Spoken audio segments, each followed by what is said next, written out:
And our next speaker coming up right now is Wolfgang Kiener. He's a business developer at TÜV Rheinland. And this man has experienced 15 years of experience in enterprises, large enterprises like Siemens, Rewe, T-Systems, in the strategic positioning, of cybersecurity services. And today you're going to tell us why we should take a risk-based approach. Thank you so much. Put your hands together, please, for Wolfgang Kiener. Thank you. Thank you very much for joining this session about how we can decrease the time to detect incidents faster and contain that incidents. This is a topic we have been discussing already a couple of years, I think, right? And it's nothing new. A couple of years ago, we talked about incidents, how we respond to incidents. Today, we talk about threats. And it's not just a word changing or a different wording. There is really something different behind it. And we really need to look at how we can improve the detection capabilities and especially the response capabilities. The recent attacks we have seen the last 2-3 years have shown that the impact is increasing, especially in the light of the digital transformation. That's why we think threat detection and threat response needs to reach the next level. Starting with a short overview where we are, the status quo in threat detection and threat response. I took on the left-hand side an extract of a report from the Ponemon Institute you might know. It's based on a survey, and they ask security experts, CIOs, CSO, they ask, what do you think, how long do you need to detect an incident? We answered, roughly on average about 206 days. And we need another 69 days to contain, to close that incident again. The year after, they asked the same question again, and we responded, this time we need more. This year the time increased. We need about 242 days to detect an incident, and another 99 days to close it. The time is increasing, but what is most shocking, at least for me, is that it takes us almost 1 year on average to detect an incident and to close that incident again. And you all know, right? We do not just have one incident per year. We have a couple of incidents per week, per month, depending on the enterprise, on the business. This number is not surprising, it's shocking. On the right-hand side, you see a figure from the Verizon Data Breach Investigations Report. It's based on, not on a survey, it's based on real data that is contributed by over 15 partners, law enforcement, public agency, vendors, service providers, and it shows the historical development of the capabilities of the attackers and the defenders. You see the blue line and the green line. On the y-axis, you see, in simple words, how fast are the attackers in compromising the victim, and the blue line, how fast are the defenders in detecting those attackers, the incidents. And over the last 10 years, you see that both lines are increasing, so both the defenders and the attackers getting faster. But the green line increases faster than the blue line. That means that the attacker getting better faster than the defenders. The gap is increasing instead of decreasing. We haven't been able to make the turnaround yet, and this is something we need to change. How can we change that? That's an easy question, but the answer is not that easy. It's quite complicated, and it's multi-dimensional. And I would like to touch point a few topics, right, you need to consider when you go back into your enterprise and you look at your threat detection capabilities and your response capabilities. First of all, big data analytics. This is something you have heard already before, I'm sure.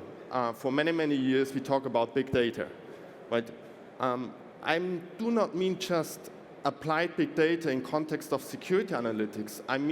I would look at it from a different angle, from a different view. When we look in our enterprises, we store a lot of data, mostly isolated. We do not have a complete view across the business units.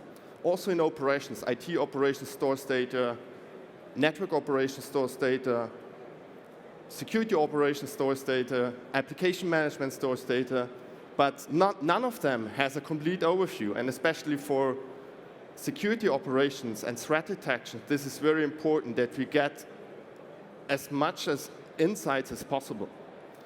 Just as an example, right? Let's imagine an application, a very important application in your enterprise faces performance issues. The application management team tries to figure out what is the issue. Maybe it's a patch that was applied, it's not working well, right? At the same time, the security operations center identifies suspicious behavior on the network close to the application. That might be the issue as well. The application management team and the operations team, the security operations team, don't know. They investigate on the same issue. Maybe they will find out later when they talk to the business owner of the application, right? By coincidence, probably. But then there is a lot of time gone. A lot of days, the 206 days you remember, are already gone, probably. In order to deal with all that data, we need to look at different technologies, emerging technologies. Machine learning, behavior analytics are just two of them we should look at and we should consider in our future operations and detection capabilities. But also on a human level, how can we increase collaboration, especially in response? That should be not done via ticketing systems or via email pushing back and forth, right? And the technologies are existing today. We just need to look at it and just need to integrate it. Similar as we have done it with threat intelligence. 7, 8 years ago, you might remember, everybody was talking about threat intelligence. Only a little people understood what it really means, right? Only a little people understood how we can make it applicable to our enterprise. Nowadays, we know what threat intelligence is. It is standardized, it is industrialized, and it's mostly working out of the box. We have some challenges when it comes to make it applicable and putting threat intelligence into context of our enterprise. But this is something that we can work on in the enterprise, in your infrastructure, and which is especially important when you look at the response, where we put some content next to the incident response process in order to understand the impact and identify solutions later on. Visibility into IoT and OT. This is something I'm a bit, how to say, I'm a bit concerned because most of the IoT and OT environments you can easily just add to threat detection mechanism. There's no reason why not to do it. I understand some of the OT environments are complicated to touch, but most of it is possible. We simply do not do it, right? We deploy huge IoT environments without considering a threat detection capabilities. Also, we know the attacks will happen, right, and we will face an impact later on. Last but not least, and that is something I would like to go into a bit more in detail, is a risk-aligned approach for threat detection. I mean, a risk-aligned approach in cybersecurity is quite common, right? Especially in the risk management area. I mean, how many of you have heard about a risk-aligned approach? Keep your hands up. I mean, only a little. I believe more, definitely more. It's probably the first or second lesson you learn in university when you focus a bit on cybersecurity. And latest, when you start your professional career in cybersecurity, you learn you need to look at the risks first. We cannot fix everything. We need to stay in time, in budget, and when you are under these constraints, you need to look at the risk first. So the highest risk needs to address first. This needs to be done in threat detection as well. As I said, in risk management, in information security management, a risk-aligned approach is quite common. But in threat detection, not. We are not able today to prioritize different threats depending on the risk of a threat. And it's easier said than done, I must admit. But I show you two examples why it is more important today than 10 years ago. One is dates back to 1963, a quite famous robbery you might know. There's also a book and a movie available. It's called The Great Train Robbery. There was a group of 16 people in the US, and they have been able to steal money, $2.7 million from a train transport from Manchester to London. Imagine, I mean, at that time, that was a lot of money, a lot of space. They have been able to steal the entire wagon from Manchester to London. It was gone. When the police found the wagon, the robbers disappeared. They never found them. The money disappeared. They have never found them or found it. 60 years later, there was a cyber attack to the Bangladesh bank. The cyber criminals have been able to steal almost $1 billion within a few minutes by just a few keystrokes or clicks transferring the money over the SWIFT network. The money was never found. The cyber criminals have never been caught. 60 years, two things I would like to stress here. 60 years and the increase of the impact you see to almost 1 billion. Why is that? Because we leverage new technology without considering the risk. So when we decided to transfer money over wire in just a few seconds, we should have considered the risk that is related to it as well. In that case, the bank was public, that's why it's not bankrupt. Otherwise, it would be bankrupt. It's a huge impact. And especially when we look at the digital transformation, where we make use of new technologies, where we digitalize our entire enterprise, the cyber risk becomes a business risk. And that's the main reason why we need to look at a risk-based approach in threat detection as well.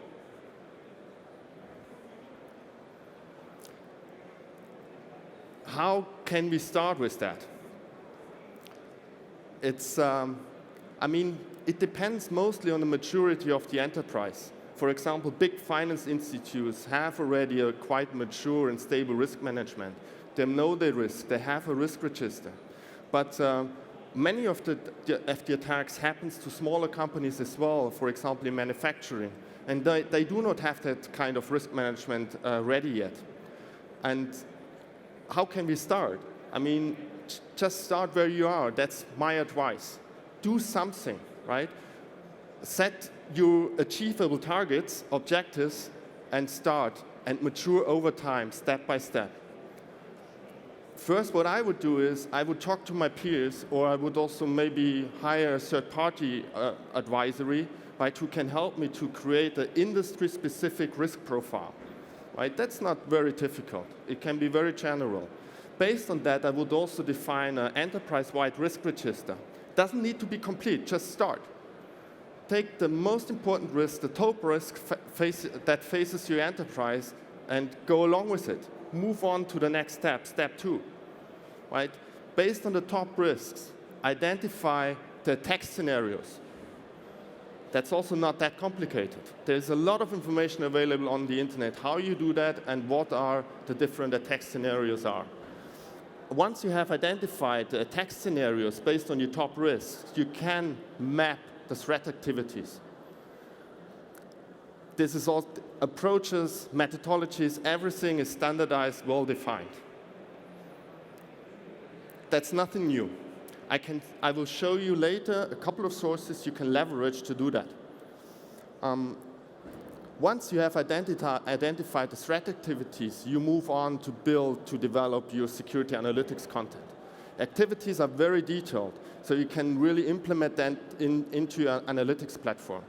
And that's just engineering tasks.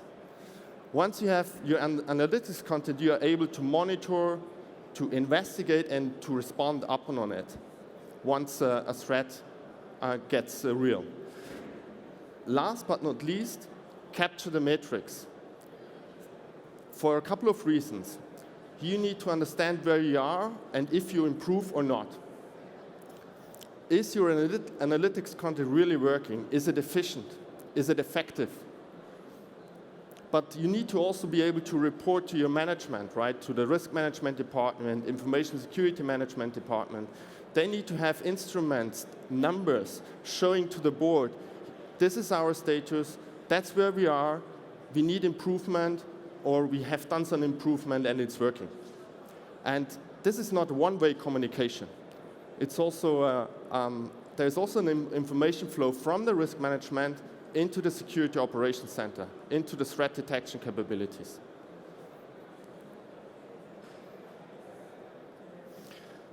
Risk prioritization. A simple example, I would say. This is how we usually do it. I like it because it combines impact and likelihood, easy to understand. The impact is derived from a couple of parameters. We usually take the most important ones, is availability, integrity, and confidentiality. And what we recently added a couple of months ago is safety, especially because of IoT and OT environments. They are very close to humans, right? Human protection is very important. That's why we need to consider safety as well. Also, when we move our life more and more to the cyberspace, safety becomes an integral part of our life. What is also important here is this model combines or considers also implemented controls. So if you have already controls implemented, that reduces your risk. This should be considered in the threat detection capabilities in order to influence the prioritization.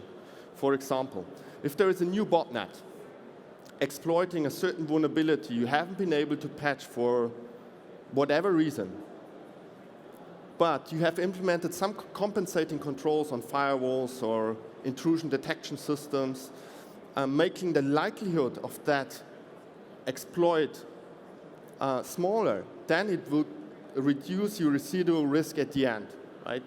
And the residual risk, that will basically influence the priority of your different threat detection content.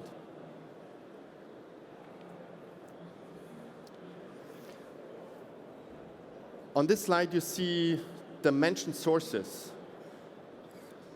There are 4 of them I would like to show you, and I would like to go into a bit more in detail for 2 because I like them the most and I use them myself. The first one is the cyber kill chain. It's the most popular one, and it suits well for management presentation. It's easy to understand. It's a bit high level. It goes into some details, but it's high level, and therefore it's perfect for presentation to the management where we need improvement, where we have done already some stuff, or when an incident, a threat was happening, how it happened, in which phase of the attack did we perform well or not. The second one I would like to mention is the ATTCK. That's a very detailed one. It gives you the attack scenarios, the related threat activities, and based on that information, you can implement your analytics content right away. The only disadvantage it comes with it is it focuses a bit too much on post-exploitation. So when the attack already happened, right? But there is a big community behind that, and the community works already on the pre-exploitation activities as well. I absolutely can recommend that.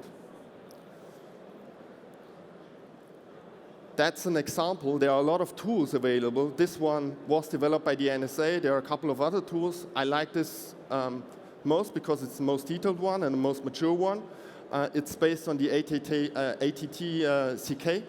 And on the left-hand side, you just select the threats. On the right-hand side, you get all the threat activities aligned to the attack phases. That's nice. that shows that a lot of the work the community has already done for us, and it's continuously developing.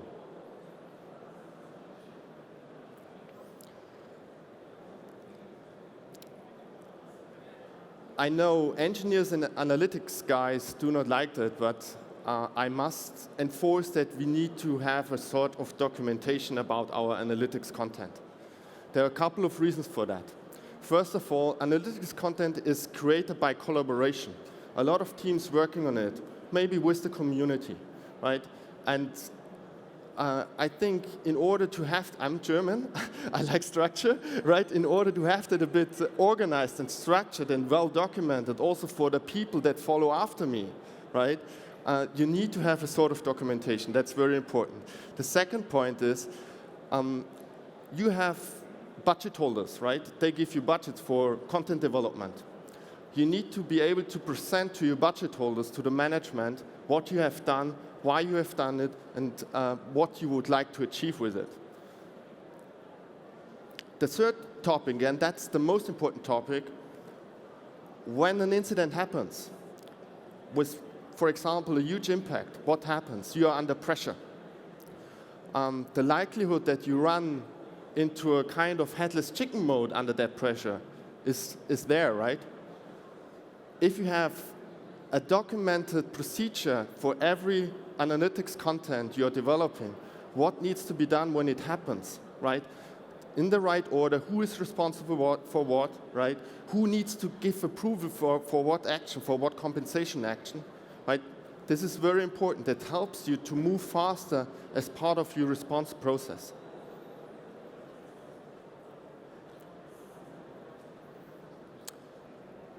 A couple of few words about TÜV Rheinland. I joined TÜV about two years ago, and after 2 years, I must say I'm so proud to work in a company that has roots dating back to 1872, and the vision is protecting society. And I'm working in cybersecurity space since I'm working, right? That's all what I have done in the past, and this is really a great map. And TÜV Rheinland is a company that has undergone all industrial revolutions you can imagine, the people we know, or the evolutions we know. And it's amazing to see now in the digital transformation how TÜV Rheinland is forced to change, especially from a cultural perspective, looking at the people working at TÜV Rheinland. It's an exciting time for cybersecurity and the enterprises in the market.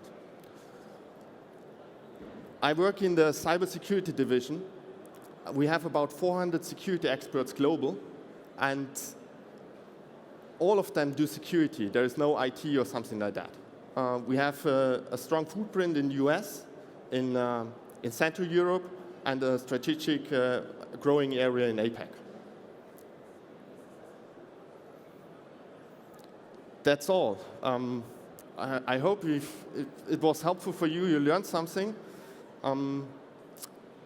I hand over to questions. I'm happy to receive your questions. If you want to go in a more detailed discussion, we are here, right, in this hall.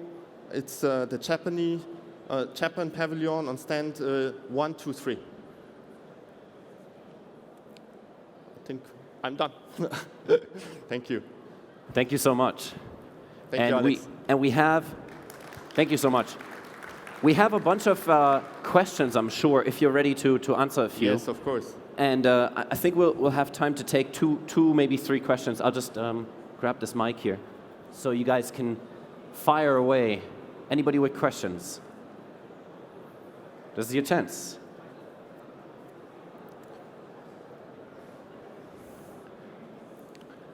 I hope it was not too boring.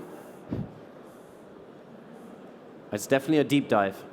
This is your chance to ask a question, else we'll continue with the program, but we have 2 minutes, so just reflect a little bit, and if you have one, then I'm sure you're ready to answer it, right? Yes. Okay, not right now. Well, thank you so much. Please, another round. Oh, yes, there's one here. Thank you. Hi. It was very interesting. The question I have is, when you are doing these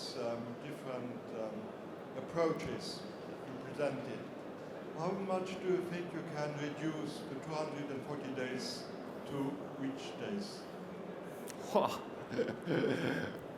Very good question. I don't know. I think we need to start. We need to be honest, I don't know. I think it's a very general question, a very good and fair question, but it's very difficult to measure that. Measuring is not to predict that.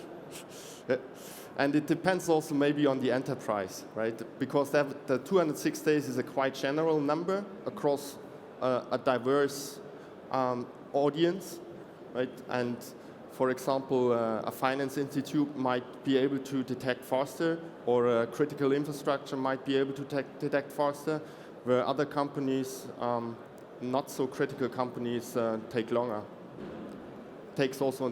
Depends also on the maturity of your enterprise. But you're thinking in the right way. Yeah, that's what I'm trying to underline here. That's an approach where we can try to reduce the time we need to detect an incident, and most of all, reduce the time to contain it. Thank you for the question. Thank you so much, and thanks a lot for helping us understand this topic better. Have a good day.